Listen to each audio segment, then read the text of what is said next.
Hello, everyone. Hello, hi.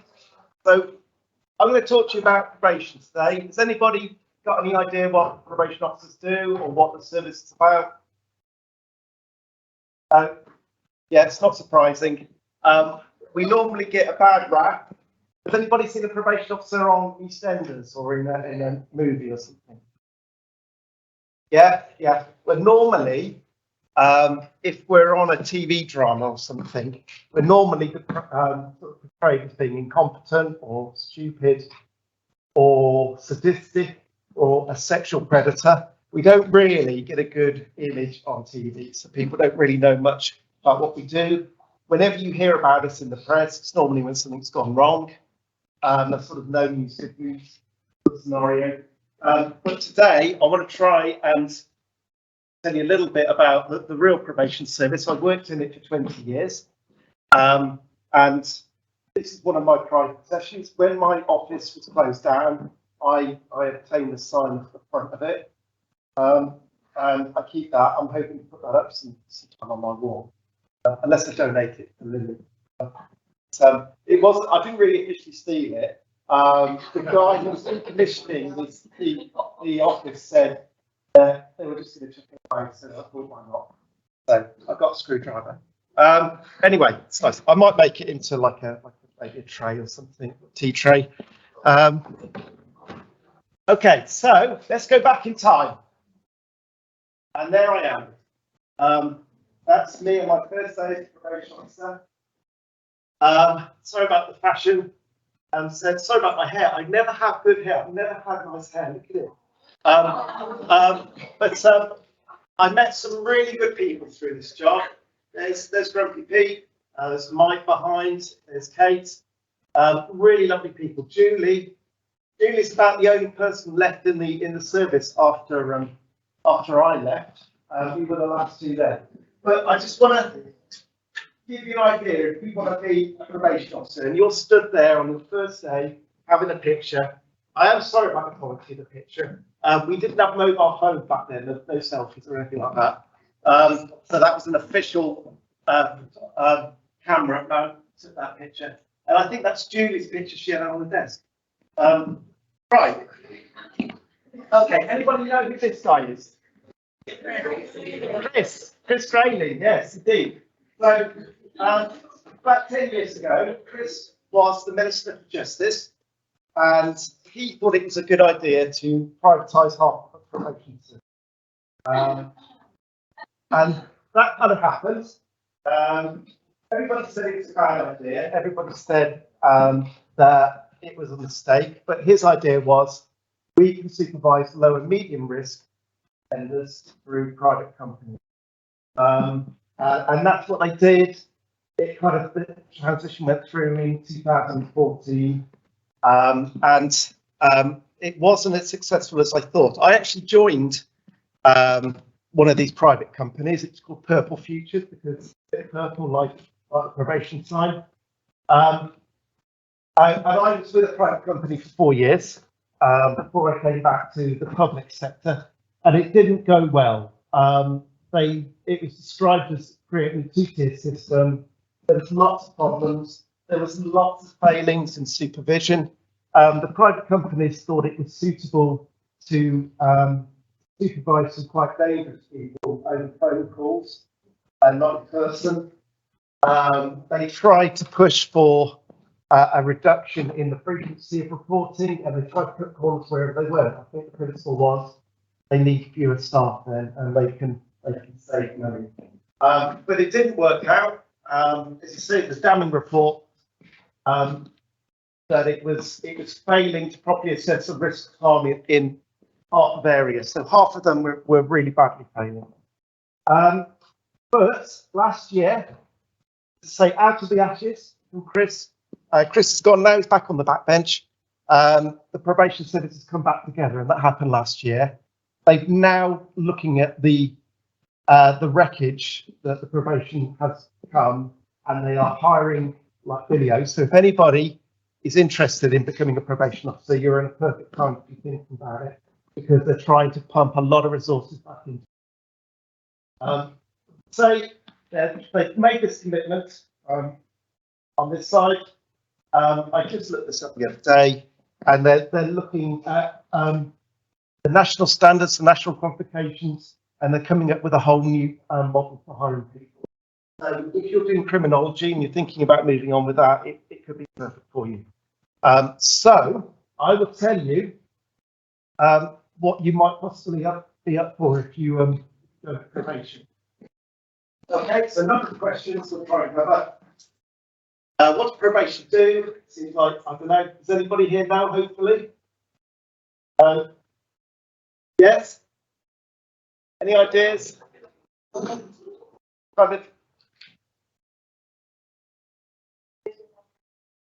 Yeah, we do all that. Yeah. What are probation officers? That help? Laura's just come up with an idea.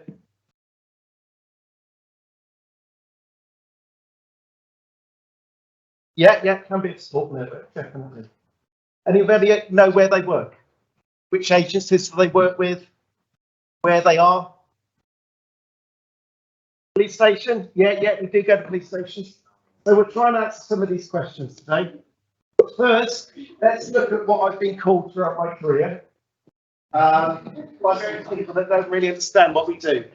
Oh, this one's my favourite, Mr. Bean. I've been called Mr. Bean before, more than once, funnily enough, which is scary. In my job, we used to be called Care Bears. Anybody old enough to remember Care Bears? Care Bears, fluffy teddy bears. Sometimes the prisoners would give us that nickname when I worked in a prison. Other people used to say to me, I suppose you give them a brand new house, look after them. Other people say, oh, I'll give them a medal as well, why don't you, while you're letting them out. I'll be called a do-gooder, tree hugger, and we've even been accused of giving them lots of money so they can go out and attack old women and grandparents and kill dogs. And the favourite one, which we get a lot of, oh, you get them out of jail, don't you, all the time? You get them out of jail, so open the phone again. And sorry to my colleagues here, but I've had several police officers say that to me. Say, oh, we'll lock them up, you get them out. And we will try to address these things. We work within the remit of what we are designed to do. And we only let people out where the criminal justice system is considering them to be released. Okay. Does anybody want any money? £10? Is there in there £10? Anybody? I'm not going to get away if everybody stays awake. Okay. What if I take it's £10 note and I stretch it up a little bit, make it a bit dirty? You still want it? Let's stretch it up. Yeah, you still want it? Yeah. Back it up a little bit there, sorry. Still want it? Well, that's basically what probation officers do. Oh, I'm sorry to the Queen, I drew a moustache on her. It's not real. Well, that's me being inventive. So again, this £10 note is a bit like our offenders. They're a little bit damaged, a little bit beaten up, but they've still got value. And that's what probation service trying to look for in people. Still want it? Yeah, I thought so. Just be out buying jelly babies. So that's what we try and do. We try and get somebody that's in a really bad situation, has done some really bad things, try and find their value to society and help them realise that, which is it's quite a difficult thing to do. But in consideration of the trying to draw out people's value, we also have to look at risk. Now, in my role as probation officer, I dealt with 4 types of offenders, one's from low risk up to very high risk. And a lot of people's misconception is that they just let people out of prison and then they can run amok. And that's not what we do. That's not what we do. The risk is at the heart of everything we do. We basically, when you're a probation officer, you think about risk morning, noon and night. You even do it at home. You watch your son making a cup of tea for you for the first time and you feel a bit wobbly with the kettle. He says, Dad, I'm going to burn myself. And I say, I'm willing to take that chance, son.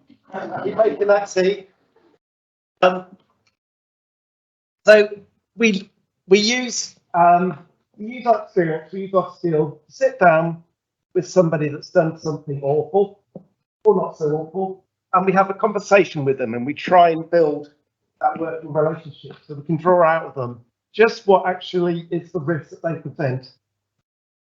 And we're a little bit like fortune tellers in that we try to predict the future for each individual that we come into contact with. A bit like this mystical crystal ball thing here.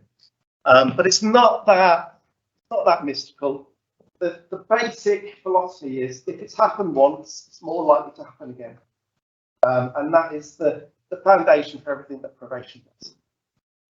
So, if you've used drugs once, like Laura's people that she helps, then you're far more likely to take that junction in the road and carry on doing that. So what can we do to try and help minimize the risk of that happening again?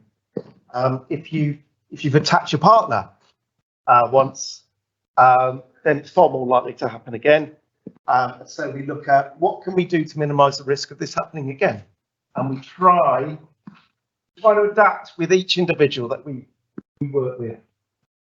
A lot of the public think that we don't really care about the victims, but it really is in the forefront of everything we do. And with the rehabilitation of offenders is, in my mind, always with the view that we are preventing future. It's not just to help the offender get on with their life, it's to stop them damaging society. Something that Laura, Laura, might know from working in the drug treatment culture is there's an old saying, damaged people damage people. So if you can work out some of that damage, a bit like the £10 note, give it an iron, then they're less likely to hurt other people. Going back to the risk stuff, we do a lot of restriction of offenders' freedoms through licenses, through the community orders. Anybody know how we can restrict an offender from, tag's a good one, yeah, so if they're out drinking all the time, we might speak to the courts and say, tag this guy, 6 months.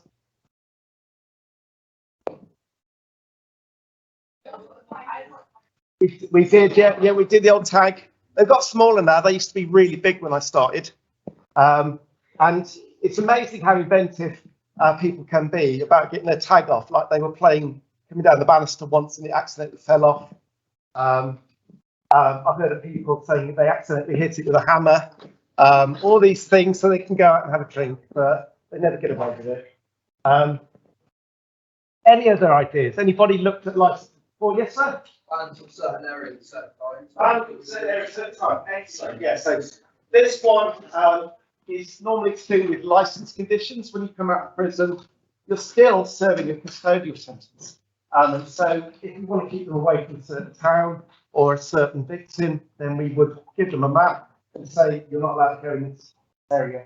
If you do, then you're probably going to be thrown back to prison. That's very good. Lovely. We do home visits. We like to see people in their home environment, see how good or bad it is. It's a good way of finding out a little bit about them. So again, you won't see us in cars written with probation around, but we're out there in the communities, visiting people, and just trying to make a difference. And unfortunately, there are certain parts of certain towns you go to more than others, where there's more social problems. We work with other agencies. We've got police up here. Somebody said police. Who else do you think we work with? What's that, sir? Ambulance service? Maybe, probably not. If we're working with the ambulance service, things have probably already gone wrong. I've had people that needed an ambulance when they've come in after a weekend of drinking and their head is the size of a football, like a big beach ball, and I've called an ambulance for them. Or they've come in and somebody's kicked them in the face and you can see their cheekbone through the cut and they refuse to go to the hospital, so you keep them talking until till an ambulance comes.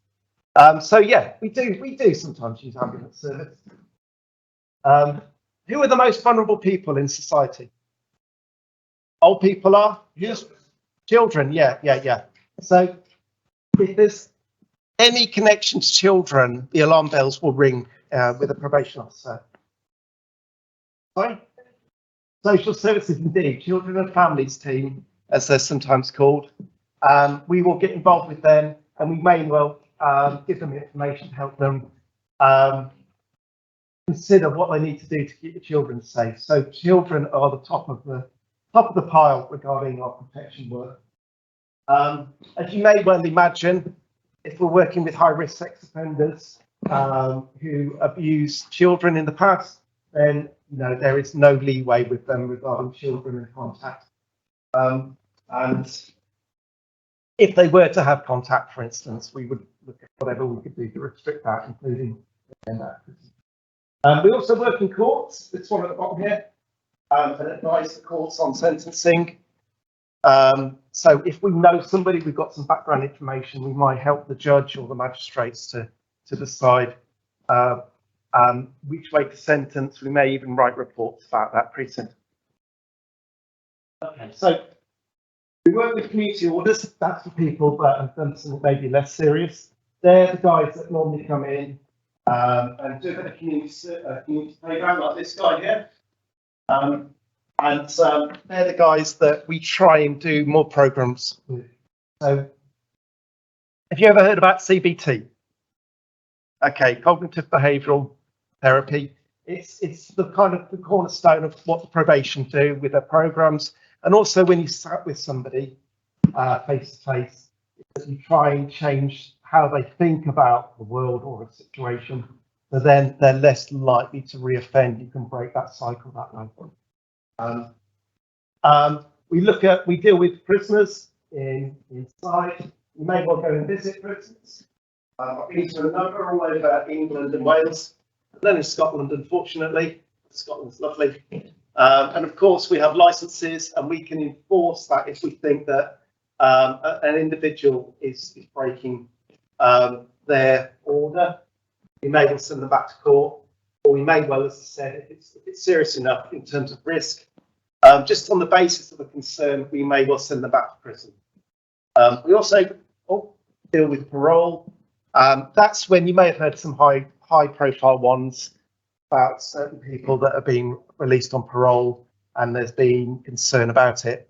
From a probation point of view, when we're looking at parole, we're not so much looking at whether they need to be punished more, because the court should already have punished them for the minimum sentence. We're looking more about the risk if they come out, the risk of them hurting somebody else, the risk of them hurting their old victim again. So we're everywhere, basically. We're working in all corners of society. We work in the prisons and local communities, courts, probation hospitals, which are sometimes more recently called approved premises. There are 3 in Hampshire, and I think there are maybe 2 or 3 in Wiltshire, from memory, certainly right. We work in the armed services, so you can get seconded to work for the army if you're in Hampshire, and you get an honorary rank as a captain, and you help them if maybe a squad has got into a fight to suggest what to do with that young man. I've heard of probation officers going to live and work in Germany for a while, in Falkland Islands, where there's a significant basis. Drug treatment centres and in the local councils. So we get that everywhere, and we kind of try and get involved in everything where there's a situation or there's I've worked in courts and Winchester Prison. I didn't really like either of those. That's why I chose them up there. So I did both of those for about a year. Weren't my cup of tea, quite honestly. But you, as probation officers, may well, like some of my colleagues, prefer to work in the courts or in a prison. It wasn't for me. I was more happy to work one-to-one, either with youth offenders or with adult offenders. That's my forte. So now I've come to lecture to groups of people.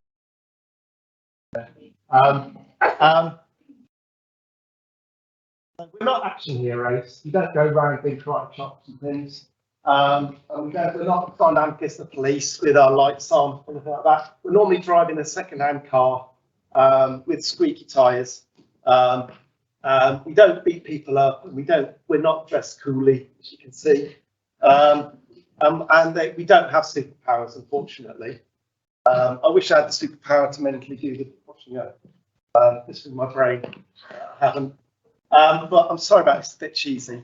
But in our own way, we do save the day by helping change your behaviour.